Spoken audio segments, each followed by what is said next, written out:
Biden playing the tough card warned Putin about turning the Russian economy into a backyard bonfire if he dared to mess with Ukraine. Despite Grandpa Joe's firm wag of the finger, Russian tanks rolled into Ukraine, prompting the US to unleash what might as well be called sanctions, the mega edition.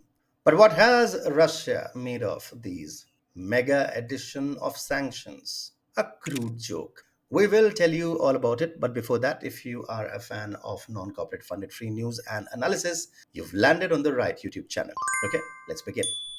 By March 2022, Biden, peering over his aviators, noted the Russian ruble doing its best impression of a cliff dive, optimistically predicting that Russia's economy would soon be running on fumes, shrinking by half. But lo and behold, forecasts were just that, overly sunny with a chance of miscalculation. The Russian economy merely stumbled a bit, dusted itself off, and by 2023 was strutting around, showing off some growth.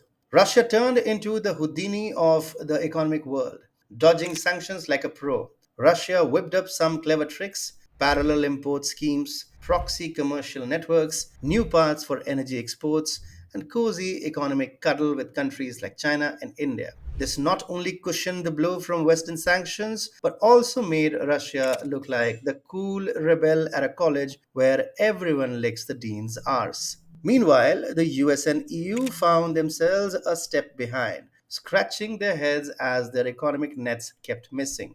And let's not even start on the drama of thinking about slapping secondary sanctions on big players like China and India. That's a recipe for an economic and diplomatic migraine. It's clear.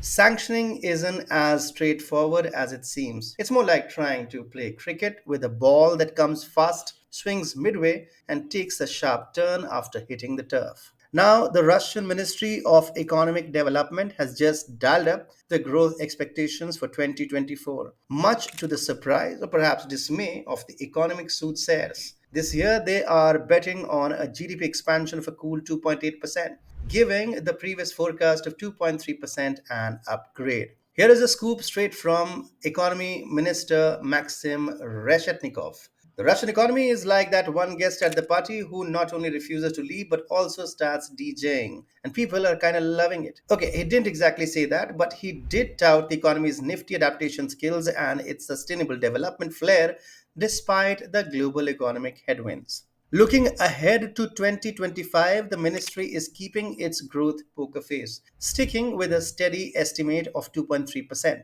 Inflation, however, is expected to play a bit of a rebel, targeting a descent to 5.1%, still overshooting the central bank's aim of 4%.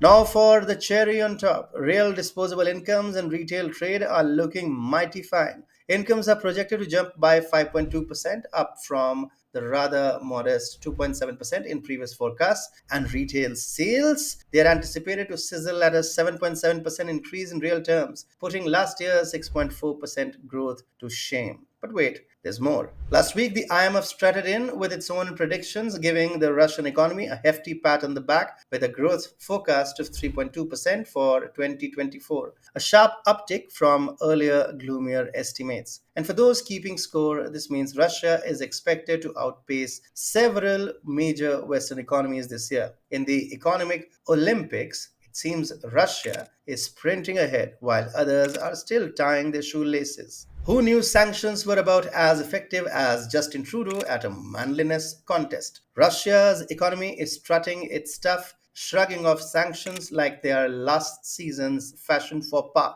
This awkward revelation has everyone rethinking US foreign policy. Like maybe it's time to switch up the playlist since we have been blasting the same Cold War tracks on repeat.